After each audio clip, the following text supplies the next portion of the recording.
Good evening, everybody. Welcome to the zoning board. Excuse me, the zoning board for the village of Tuckahoe for the month of April 2019. Please join me for the Pledge of Allegiance.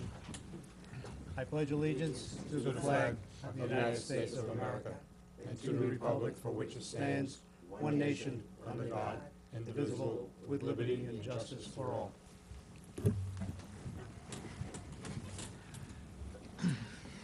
Thank you. Nancy, please take the roll. Member Garrity. Present. Member Fiore. Present. Member Palladino. Present. Member Jackman. Present. Chairman Ringwald. Present. Tonight's agenda will be the approval of the minutes for the March 13th, 2019 meeting, 242 White Plains Road, seeking area variances. 47 Rogers Street is adjourned, 38 Pleasant Place is adjourned, and the last item will be 283 Marbledale Road, area variance to alter existing basement. Everybody has the minutes from March the 13th. So I have a motion to approve these minutes. Make a motion to approve. Is there a second? Second. All in favor? Aye. Thank you.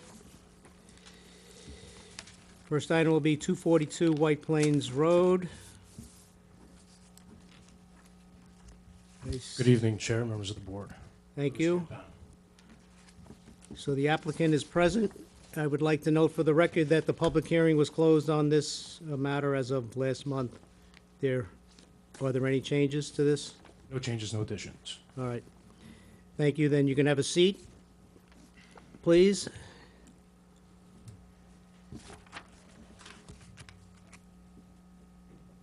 Okay, as a member, I have a motion regarding 242 White Plains Road that I will present.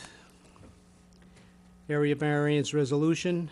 This application for numerous area variances requested by Matthew and Maria Capagna, whose address is 242 White Plains Road, Tuckahoe, Section 31, Block 2, Lot 7J, for relief from the following section of the zoning codes. Lot 6A. 4-2.3, lot area width, sidelines require is 101.6 feet. Applicant is proposing 13 feet. 4-2.4.1, front yard. Front yard depth required is 35 feet. Applicant is proposing 27 feet. And 4-2.4.2, side yard. Side yard requirement of 20 feet. Applicant is proposing 16 feet. For Lot 6B, 4-2.3 lot area width, lot area shall not be less than 10,000 square feet. Applicant proposes 7,493 square feet. 4-2.4.1 front yard, front yard depth required 35 feet. Applicant proposes 25 feet.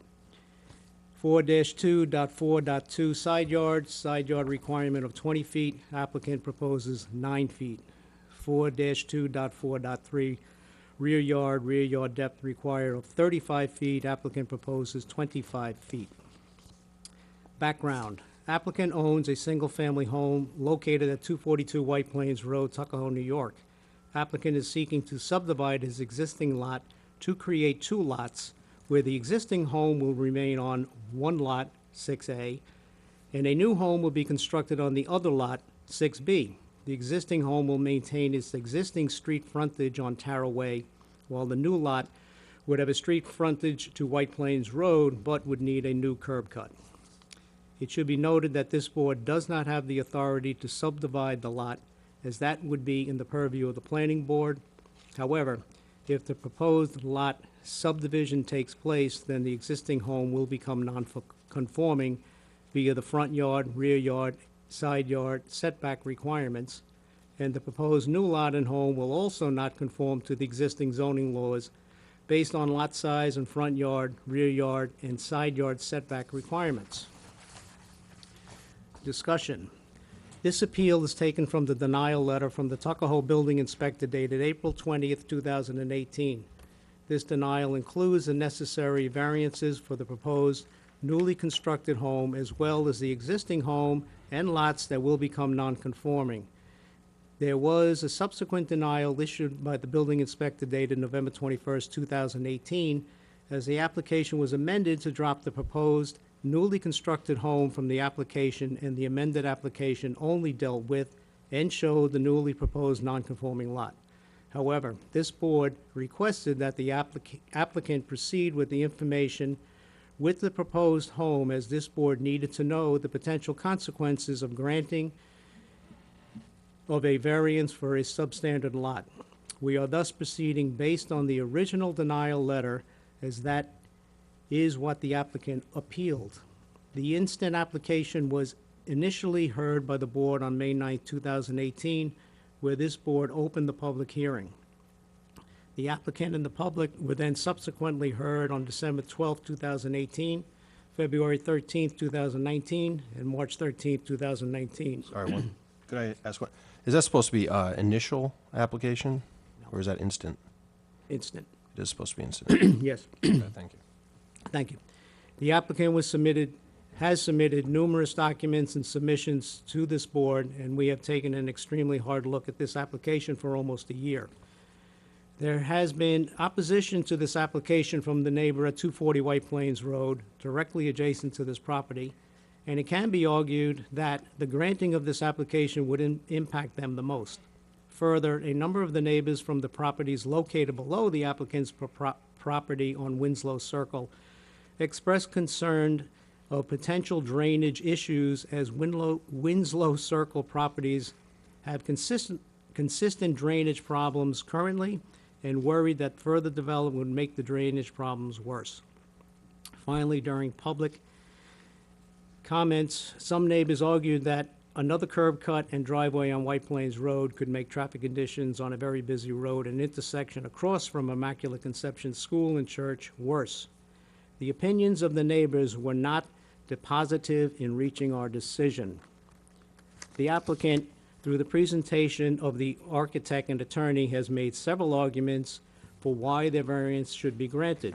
Number one, the applicant is challenging Article 2 and Article 4 of the zoning code that was adopted by the village board in 1999, known as the 1999 zoning law, which created districts in the village and restricted building in each district respectfully. The applicant argues that prior to the 1999 zoning law updates, they would have been allowed by proceed with this project by right. The applicant argues that the 1999 zoning law should not apply to their project for several reasons. A, the applicant argues that the 1999 zoning law updates were passed haphazardly and without proper notice or legislative care, and thus should be ignored. B, the applicant argues that the 1999 zoning law updates were illogical, i.e., that the setback provisions were too large and not keeping with other communities, and thus should be ignored. C, the applicant argues that the 1999 zoning law updates were confiscatory, unreasonable, unlawful, unconstitutional, and therefore should be invalid. The applicant argues that their lot had always been intended to be subdivided and thus should be grandfathered. Number two, further, the applicant argues that even if the 1999 zoning law is valid, the variances should be granted as A, the variances are minimal and beneficial to the neighborhood, or at least in keeping with the character of the neighborhood. B, the applicant argues that their proposed project, a subdivision of the lot in addition of a moderately sized house, would be more in keeping with character of the neighborhood rather than a hypothetical alternative project that would allow by right a much larger single-family home, or alternatively a smaller house on a subdivided lot. We carefully considered each of the applicant's arguments. Argument 1A, the 1999 zoning law was passed with proper legislative care. We find this argument not in the purview of this board. Argument 1B, the setbacks created by the 1999 zoning law were too drastic. We find this argument not in the purview of this board.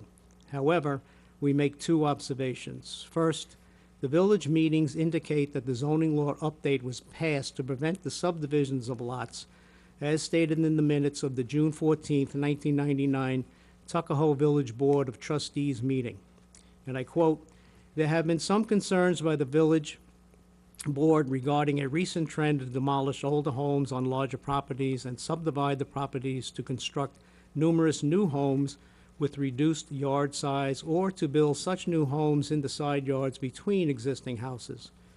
This activity has a detrimental impact on the quality and character of the neighborhoods as it reduces open space and creates an increased parking and traffic problems.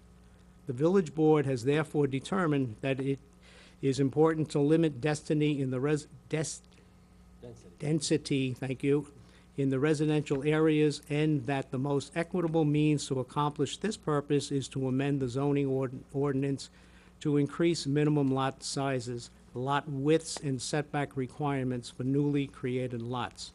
It is the intention of the village board that the present lot requirements shall continue to apply to all lots that exist as of July 1st, 1999, so that existing lots will not become non-conforming by virtue of the new requirements," end quote. Second, if the applicant feels that the setbacks are illogical, the applicant has recourse by petitioning the Village Board of Trustees and seek an amendment to the zoning code. Argument 1C. The 1999 zoning law was unconstitutional and confiscatory. Again, we find this argument not in the purview of this board and make two further observations.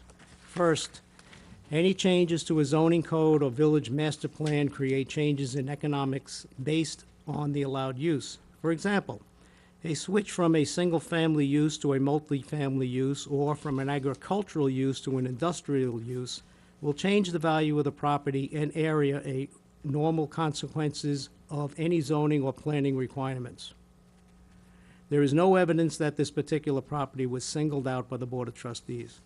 Second, this zoning board often sees developers seeking changes in the underlying zoning or use of a property. In other words, it is normal course of business for developers to seek economic rents from the zoning boards by asking for variances from the underlying code. It is our duty to grant these variances only in extreme cases and when the proposed changes do not alter the intent of the zoning code or master plan. Argument 1D, their property should be grandfathered. The applicant argues that Section 2-4 relaxed standards should apply.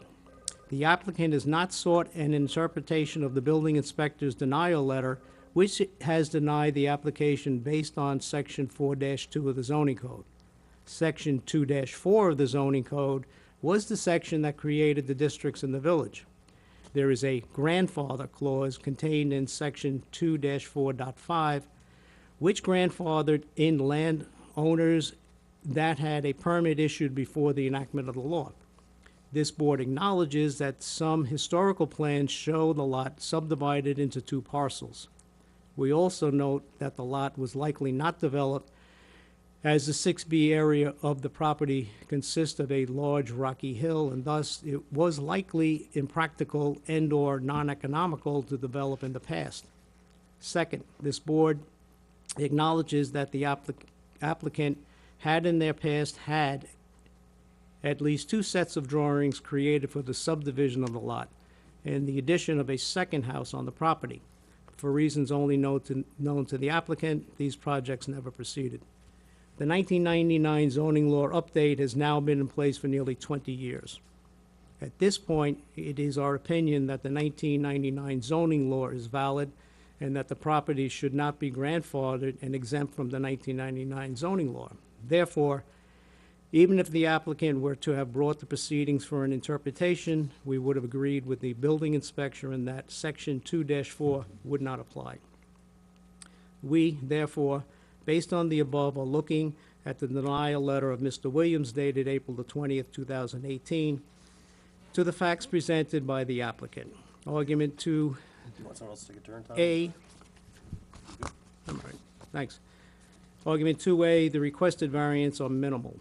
It is determined by this board that the area variances requested are denied as the benefit to the applicants of this area variance do not outweigh the detriment to the health, safety, and welfare of the neighborhood. We have applied the five-pronged test as follows. Number one, there will be an undesirable change in the character of the neighborhood, and there will be a detriment to nearby properties. The undesirable change would be an overcrowding situation. The board finds the language outlined in the village board filing in 1999 related to the amendments of section 4.1 specific in its intent to discontinue the ability of the applicants to subdivide the properties, to construct numerous new homes with reduced yards, or to build such new homes in the side yards between existing homes. It is clear the zoning code was put in place to prevent property owners from doing exactly what is asked by this applicant, namely subdividing a lot and constructing a new building on the newly created substandard lot. Here, the applicant is seeking to put a new home in their existing backyard. Number two, the benefits sought by the applicant can be achieved by some method feasible for the applicant to pursue other than an area variance. The applicant stated the need for a newly constructed home is for the benefit of the existing homeowners, and as they age, they are seeking a home that would be one level and easier for an elderly couple to live in. However, a solution would be for the applicant to add on, as of right, to the existing home by extending the existing structure, or to outfit the existing home with features to make entry and egress easier. Number three, the requested variances are substantial. The applicant would need 7 variances, all of which, in this board's view, are substantial. The percentages are as follows. For Lot 6A, the street line would be an 87%, the front yard would be 23%, the side yard would be 20%.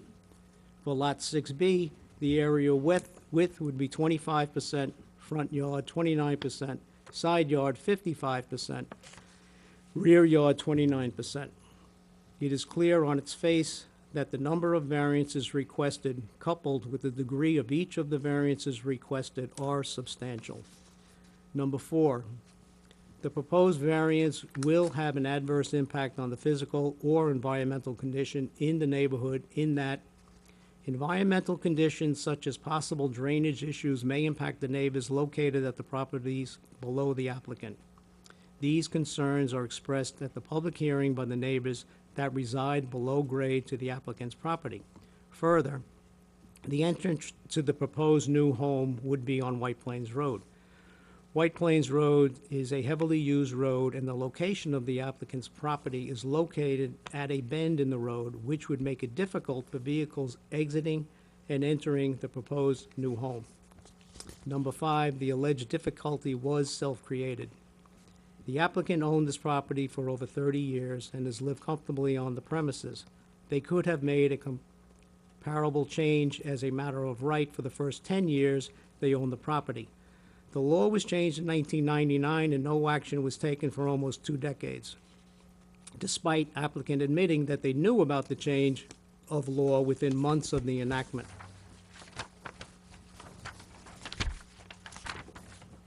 Argument 2B, the requested variances are better than an alternative use. We find this argument not in the purview of this board, as the board cannot consider alternative, hypothetical, or imaginary projects.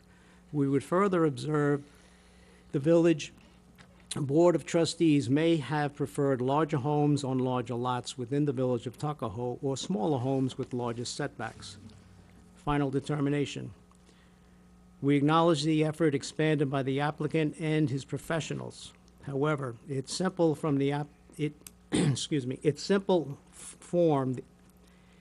its simple form, the applicant is seeking to construct a home in his backyard, which is a direct conflict with the intent of the law enacted by the village board in 1999. The variances requested are too numerous and substantial, and as stated previously, the request for same are denied. Do I have a second to the motion? Second. Nancy, please poll the board. Member Garrity. In favor? Member Scalzo. I'm sorry. Member Fiore. Fiore. In favor? Member Palladino. In favor. Member Jackman. In favor. Chairman Ringwald. In favor. Mr. Capania, thank you for your time and effort. You did a fine job. I'm sorry we weren't able to work something that, you know, was amenable to you and to the village. But this is our decision based on the facts that you presented, and so concludes this portion.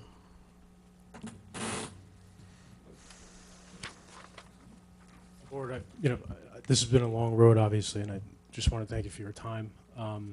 Unfortunately, it didn't work out, but again, I hope to see you guys soon in the near future.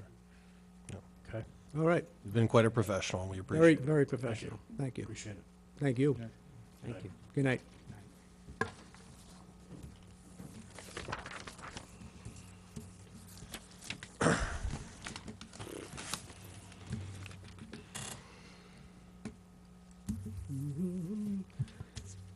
And the final item for the evening is 283 Marbledale Road, area variance to alter the existing basement.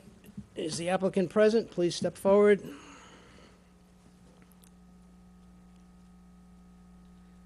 Just state your name for the record again, please. Robert Lababera. 283 Marbledale. So, just to bring everybody up to speed, you came to this board with a proposal to finish the basement in your two-family dwelling. It was going to be one finished unit.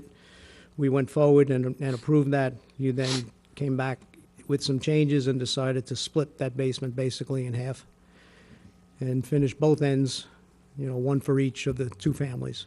So I just want to bring people up to speed where, excuse me, where we are.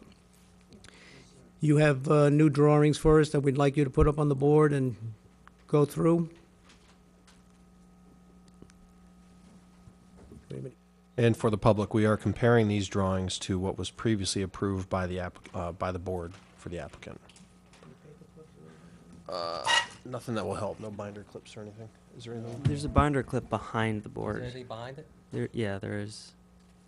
Oh, yeah.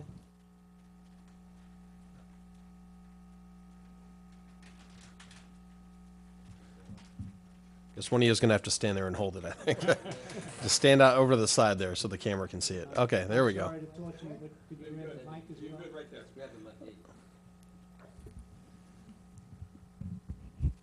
Thank you. All right, so if you could walk the board through what has changed from your application that was approved by this board, that would be helpful. Previously, this was going to be one unit. Now we have established one continuous wall separating the two units. And this, on the print currently, there's a wet bar that measures 12 feet, .1 inch, which is an error, and we're gonna have it diminished to a smaller size, more acceptable, and a doorway that was not initially on the print is gonna be installed into this area, accessing this storage space. In addition, from the previous approved plan, there was one bathroom in the space, and there's one now on either side because each of these is going to be part of the existing apartment above it. So each one will have a bathroom, and as he said, the full wall. And compared to your previous application, the wet bar was on the other side of the building, Yes. correct, in the alcove, and now Correct. you've moved it to that location. Yes, sir. So with the bathrooms, the fact that you've added the bathroom on the second floor, how many bathrooms are on each side of the building currently? So without adding these bathrooms in, this is essentially a building that's divided in half. How many bathrooms are on each half of the building currently? Okay, on our side, currently, there's 2.5. On the other side, there's 2. So this would bring you to 3.5 on your side and 3 on the other side, correct? Yes. Okay, thank you. So I'm sorry, the last meeting, I thought you had said there was only one bathroom on one side. That was my mistake. Oh, okay, all right. I thought that your question was regarding how many bathrooms we were installing. Okay. But I thought you meant on our side. So if this goes through, you'll have a bathroom on each floor, I'm assuming? Basement, first floor, second On floor? our side, on their on the tenant's side, There is no bathroom on the first floor, so they would have, there's nothing on the first floor. So they have a bathroom on the second and a bathroom on the third. Correct. But And now they'll have a nothing on now they'll have a nothing on- bathroom in the basement as well. So presently, there's only one bathroom on the tenant side. Two. One on the second, one on the third. Oh, second, okay, excuse me. So this will be a 4-story unit on each side Correct. All right, that- Oh, with a bathroom on each floor essentially, except for for the tenant's apartment, which won't have a bathroom on the first floor. Correct. Thank you. And I'm not, I honestly am not even sure if we had the deck in the original drawing, but there is a deck. You did have the deck in the original drawing, and I believe as we talked about at the work session, as far as you are aware, the footprint of the deck and the building has not changed from your initial application. Is that correct? Thank you. And we'll have our building inspector confirm that the footprint hasn't changed, but I wouldn't expect it to. right, we granted that variance to a couple of feet you needed to go out, if I remember correctly, from the original, and that was already approved. So basically, the changes are, you're putting a wall down the middle, and you're adding another bathroom. And you move the wet bar from side A to side B or whatever, And there's a door here. in the door, right. Right. Okay. Okay, as we stated in the work session, with your approval, we'd like to have a couple of members come out and just take a look at this Okay, at your convenience. certainly. We're not in New York City, don't worry. Any questions from the board members? no, No, I haven't. Just as a matter of record, I'd like to point out that the public hearing still is open on this. We should leave it open to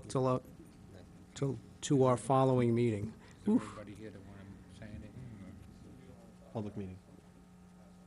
Yes. All right, and just a note, there's nobody in the audience that would like to speak regarding this matter. All right, so this is pretty good. As you promised, get us updated drawings to the building inspector as soon as you possibly can. Make sure you're in agreement with what's on the drawing, that you hand it in, Make please. sure it's right. Make sure it's right. Okay. Okay, guys. Really, thank you. Good night. Good night. Any further business? No, got nothing. Seeing none, I'll make a motion to close this meeting. Do I have a second? Second. All in favor? Aye. Good night, Tuckahoe.